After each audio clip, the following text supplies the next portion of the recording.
बंधुओं, क्या आप जानते हैं रावण की महान भूलें? महाराजा रावण के जीवन को जब मैं देखता हूं तो उसमें बहुत सारी अच्छाइयां नजर आती हैं। रावण बहुत विद्वान व्यक्ति था। रावण बहुत तपस्वी था। रावण बहुत बलशाली था। रावण बहुत शक्तिशाली था। रावण प्रभु भक्त था, शिव भक्त था और रावण चक्रवर्ती सम्राट बनना चाहता था।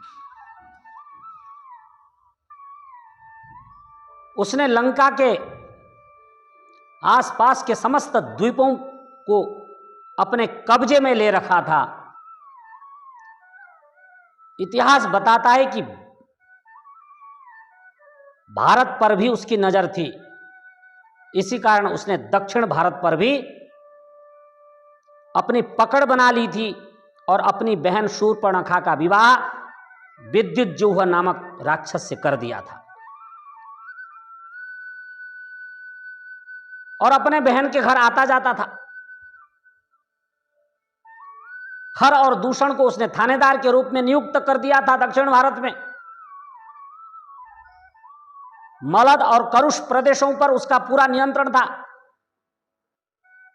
वहां का टैक्सर लंका में जाता था रावण के पास।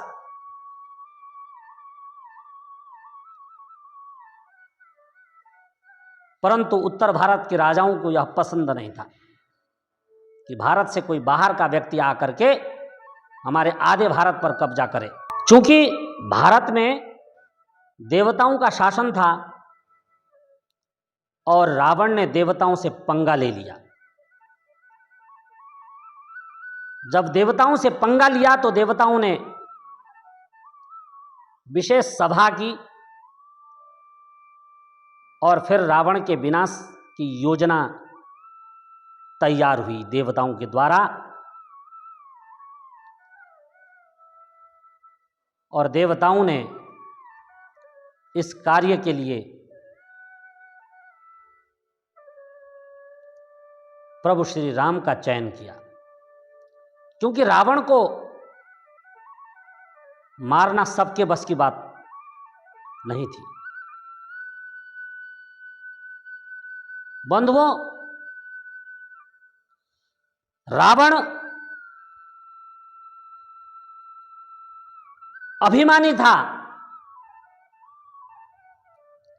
और रावण की मृत्यु में प्रमुख बहुत से कारण हैं, परंतु मैं 3 कारणों को आप तक पहुंचाना चाहता हूं। पहला कारण है अपने सगे भाई से दुश्मनी लेकर के सगे भाई विभीषण को लंका से बाहर कर देना। जब आप अपने सगे से पंगा लेंगे तो घर के भेद को बाहर प्रकट कर देगा और आपकी पराजय होगी। तो इससे आप शिक्षा ले लें कि अपने सगे संबंधियों से, सगे भाइयों से कभी भी पंगा नहीं लेना है। तो रावण की जो मृत्यु है उसमें प्रमुख कारण है कि उसने विभीषण से पंगा लिया और विभीषण सारे लंका के भेद को जानता था। और दूसरा उसका कारण था मारीच के हितोपदेश को न सुनना, मंदोदरी के हितोपदेश को न सुनना, कुंभकर्ण के हितोपदेश को न सुनना, अपने सगे संबंधियों के हितोपदेश की अनदेखी करना रावण की मृत्यु का कारण बना। और तीसरा कारण आप सबको विदित है, सीता का हरण किया रावण ने। प्रभु श्री राम को कमजोर आंका, राम की शक्ति को पहचान नहीं पाया रावण।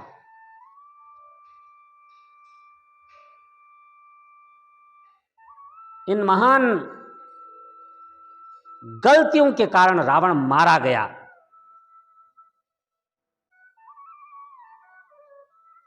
कुछ लोग कहते हैं कि रावण इतिहास में अमर होना चाहता था, और अमर होने के लिए उसने राम जैसा महापुरुष को अपना दुश्मन बनाया और राम के हाथों से मारा गया। खैर जो भी हो, प्रभु श्री राम ने उस रावण का वध किया, असत्य की हार हुई और सत्य की विजय हुई। बोलिए जय श्री राम।